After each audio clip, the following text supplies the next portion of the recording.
খাল খনন কর্মসূচি আমাদের যে রসুলবাগ আবাসিক এলাকা, এটা অলরেডি খাল খনন কর্মসূচির কাজ চলছে, শুরু হয়ে গেছে। এটার কাজ চলমান আছে। আমি আজকে মূলত এই যে এখানে আপনারা জানেন যে 2 দিন আগে এখানে রিটেনিং ওয়ালটা যেহেতু ধসে পড়েছে এবং সেখানে কাজগুলো আজকে হয়ে যাওয়ার কথা, আমি সেটা সরজমিনে দেখার জন্য এসেছি।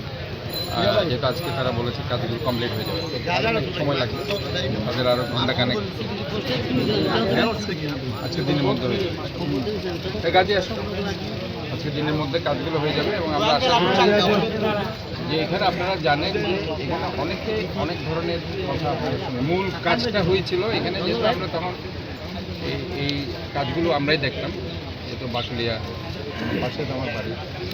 তো আলটিমেটলি রসুলবাগ আবাসিক এলাকা আমরা বিএনপি যখন ক্ষমতায় ছিল 2001 থেকে 2004-2005 থেকে এই কাজগুলো হয়ে গেছে। তখন আমাদের মাননীয় এমপি এবং মন্ত্রী ছিলেন আব্দুল্লাহ আল মামুন।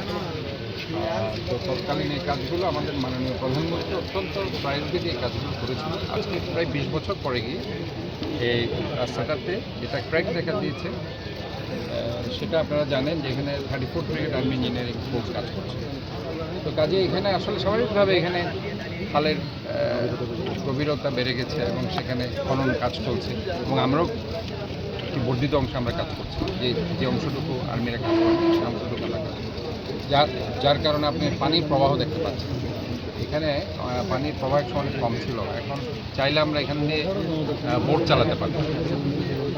আমরা আশা করছি এখানে বোট চালাতে পারি। তো এই যে একটা আপনার 24, 23, 22, 21, 20, 18, 19 যদি এদিকে আসতেন, এখানে কিন্তু মানুষ পানির মধ্যেই ছিল। বিশ্বমান যে রেজাল্টটা গত বছর থেকে মানুষ পেয়েছে 25 সাল থেকে, এবং সেটার জন্য আমি মহান রব্বুল আলমিনের দরবারে শুকরিয়া আদায় করছি যে এই কাজগুলো আমরা করে দিতে পেরেছি মানুষের এই বাকলিয়াবাসীর জন্য, যেটা আমাদের সবচেয়ে সমস্যা ছিল জলাবদ্ধতা, সেটা আমরা কমিয়ে দিতে পেরেছি।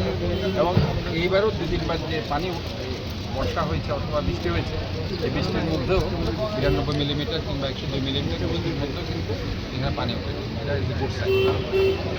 তারপরেও আমরা আমাদের দৈনন্দিন কাজের অংশ হিসাবে এবং সামনে বর্ষাকে সামনে রেখে আমরা আমাদের নালাগুলো ক্লিন করছি। আমরা প্রায় 600-700 নালাকে আমরা অ্যাড্রেস করতে চাচ্ছি এবং 700 নালাকে আমরা ক্লিন করার জন্য চিন্তা করছি। এবং পাশাপাশি ইতিমধ্যে আমাদের যে পরিচ্ছন্ন কর্মীরা তারিখ করছে, পাশাপাশি আমাদের যে এই 36টা খাল আর্মিরা করছে, ক্লিন করছে। এর বাইরে আরও 36টা খাল এবং এর বাইরে আরও 5টা 6টা খাল আমি যোগ করেছি, 42টা খাল আমরা ক্লিন করছি। এবং রসুলবাগের এই খালের এক্সটেনশন খালের অংশ কিন্তু আমাদের অংশ, যে খালের কাজটা অলরেডি শুরু করে ফেলা হয়েছে এবং আমরা এই কাজগুলো চলমান রয়েছে। এবং আমরা মনে করি এইখানে আপনার এই খালের কাজগুলো হওয়ার কারণে গিয়ে মানুষ স্বস্তির মধ্যে আছে।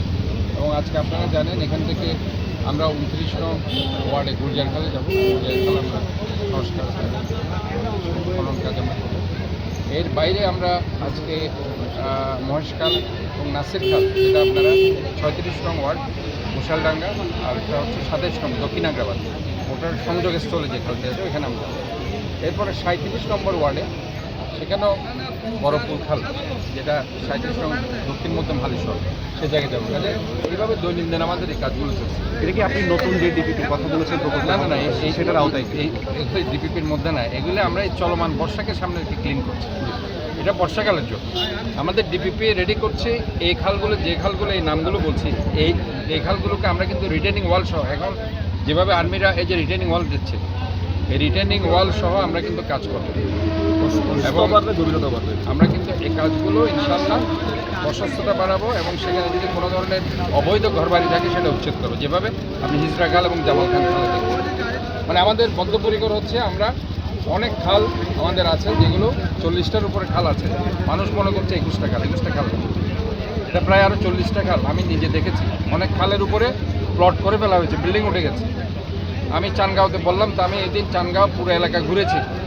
চানগাঁও আপনারা দেখবেন সেখানে বামনশাহী খাল আছে, বামনশাহী খালের পাশে আরেকটা মরাধরা খাল বলো এখানকার এলাকার লোকজন, মরাধরা খাল বলে এই জন্য সেখানে খালের উপরে প্লট উঠে গেছে, খালের উপরে প্লট হয়ে গেছে, খালের উপরে বাড়ি উঠে গেছে, খালের উপরে সানোয়ারা কর্পোরেশন তাদের আবাসিক এলাকা করে ফেলছে, খালটাকে সংকুচিত করে ফেলেছে।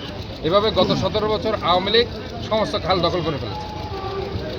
এই খাল দখল থেকে আমাদেরকে ফিরিয়ে দিতে হবে। আমাদের মাননীয় প্রধানমন্ত্রী জননেতা তারেক রহমান উনি বদ্ধপরিকর এই খাল খনন কর্মসূচির মধ্যে দিয়ে গ্রামে আবারও কৃষি বিপ্লব ঘটাবেন শহীদ প্রেসিডেন্ট জিয়া রহমান মতো, আর শহরে এই খাল খনন কর্মসূচির মধ্যে দিয়ে জলাবদ্ধতা দূর করবেন এবং জনগণকে সুস্থের দিকে নিয়ে আসবেন। এটাই আমাদের মাননীয় প্রধানমন্ত্রীর মুখ্য উদ্দেশ্য, এবং এই উদ্দেশ্য চরিতার্থ করার জন্য এবং এই উদ্দেশ্যকে সাকসেসফুলি সফল করার জন্য আমরা মাঠ পর্যায়ে থেকে আমরা যারা মেয়র আছি, আমরা যারা এমপি আছি, আমরা যারা মন্ত্রী আছি, আমরা কাজ করতে যাচ্ছি।